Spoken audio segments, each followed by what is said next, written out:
हम पूरे प्रदेश में संविधान सम्मान समारोह का आयोजन हम करते आ रहे हैं। लोकसभा चुनाव में हमने शुरू किया था, उसी कड़ी में आज चौथा पाँचवा हमारा कार्यक्रम पूरे प्रदेश में है। पहला कार्यक्रम हमारा कुरुक्षेत्र में होगा, जिसमें मुख्य अतिथि के तौर पर भारत के केंद्रीय मंत्री ऊर्जा और शहरी विकास मंत्री माननीय मनोहर लाल जी और देश के कानून मंत्री अर्जुन मेघवाल जी ने शिरकत की थी। दूसरा कार्यक्रम बड़ा हमारा रोहतक में हुआ था, जिसमें केंद्रीय मंत्री मनोहर लाल जी मुख्य अतिथि के रूप में शामिल हुए। तीसरा कार्यक्रम हमारा करनाल के नीलोखेड़ी में हुआ, जिसमें मुख्य अतिथि के रूप में माननीय मनोहर लाल जी शामिल हुए। इसी कड़ी को आगे बढ़ाते हुए पूरे प्रदेश में हम दलित सम्मान स्वाभिमान समारोह के नाम से हम पूरे प्रदेश में कार्यक्रम कर रहे हैं। उसी कड़ी में कल का आयोजन यमुनानगर में है।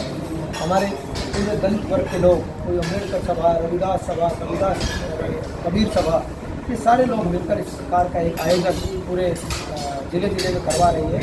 हमारा मुख्य उद्देश्य, जिस प्रकार से आप देखिए, चुनावी समय नहीं है, ना लोकसभा के चुनाव है ना विधानसभा के चुनाव। भारतीय जनता पार्टी का हर कार्यकर्ता 24 घंटे लोगों के बीच में रहता है। उसी कड़ी में हम भी पूरे प्रदेश में जिलेवार ये कार्यक्रम कर रहे हैं, संविधान सम्मान समारोह। क्योंकि संविधान का सम्मान अगर किसी ने किया है तो भारतीय जनता पार्टी ने किया है, देश में किसी ने किया है तो देश के यशस्वी प्रधानमंत्री नरेंद्र मोदी जी ने किया है। और प्रदेश में अगर संविधान की रक्षा और सुरक्षा की है किसी ने, अगर संविधान के सम्मान की बात अगर किसी ने की है, तो मैं डंके की चोट पर कह सकता हूँ, हरियाणा प्रदेश के पूर्व मुख्यमंत्री और राजनीतिक संत मनोहर लाल जी ने की। आप देखिए, 1966 में हरियाणा बना। 1966 में हरियाणा बनने के बाद अनेक सरकारें और मुख्यमंत्री आए और चले गए, जिसने दलित हित का कोई काम नहीं किया। मैं डंके की चोट पर कह सकता हूँ, डॉक्टर BR अम्बेडकर जी द्वारा बताए हुए रास्ते पर चलना तो दूर, उसकी तरफ उन लोगों ने देखा भी नहीं।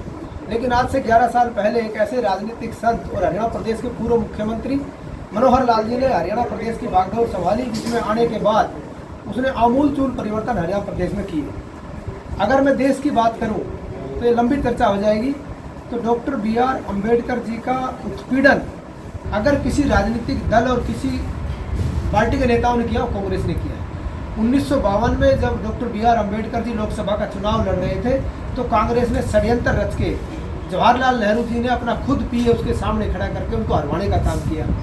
उसके बाद जब बंडारा सीट खाली हुई और वहाँ से उन्होंने उपचुनाव लड़ा, उसके बाद में जवाहरलाल नेहरू ने खुद चुनाव प्रचार में आकर डॉक्टर BR अम्बेडकर जी को हराने का काम किया। ये तो भला हो श्यामा प्रसाद मुखर्जी जी का, जो उनके सहयोग से डॉक्टर BR अम्बेडकर जी राज्यसभा पहुँचे और जिसके बनाए हुए संविधान के अनुसार आज पूरा देश, जिसके अनुसरण करके पूरा देश आज आगे बढ़ रहा है, पूरा प्रदेश आगे बढ़ रहा है। तो मैं बात हरियाणा प्रदेश पे आता हूँ। हरियाणा प्रदेश में 11 साल पहले एक ऐसे राजनीतिक संत ने सत्ता संभाली, जिसने आने के बाद दलित वर्ग के हकों रखों की लड़ाई लड़ी। सबसे पहले तो मैं बात करता हूँ, जब कांग्रेस का कार्यकाल था, तो कांग्रेस के चाहे भूपेंद्र सिंह हुड्डा का कार्यकाल हो, चाहे ओम प्रकाश चौटाला जी का कार्यकाल हो, चाहे बंसीलाल जी का कार्यकाल हो, दलित हित की किसी ने बात नहीं की। सबसे बड़ी बात अगर मैं करूँ तो आप जो हमारे महापुरुष हैं, उनकी जयंती हम मनाते थे, तो मुझे याद है हमारे पूर्वज चंदा मांगते थे, झोली बांधकर 10-10 रुपये इकट्ठा करते थे, तब महापुरुषों की जयंती मनाया जाता था। लेकिन माननीय मनोहर लाल जी के हरियाणा प्रदेश की बागडोर संभालने के बाद पहली कलम से कहा कि किसी महापुरुष की जयंती के लिए चंदा इकट्ठा करने की आवश्यकता नहीं है। चाहे अम्बेडकर जयंती हो, चाहे कबीर जयंती हो, चाहे रविदास जयंती हो, वो सरकारी तौर पर मनाई जाएगी। उन्होंने एक इस प्रकार की लीक डाली कि गाँव का पंचायत भी अगर उसको सरकारी तौर पर मनाएगा तो लोकसभा का सांसद भी उसको सरकारी तौर पर मनाएगा।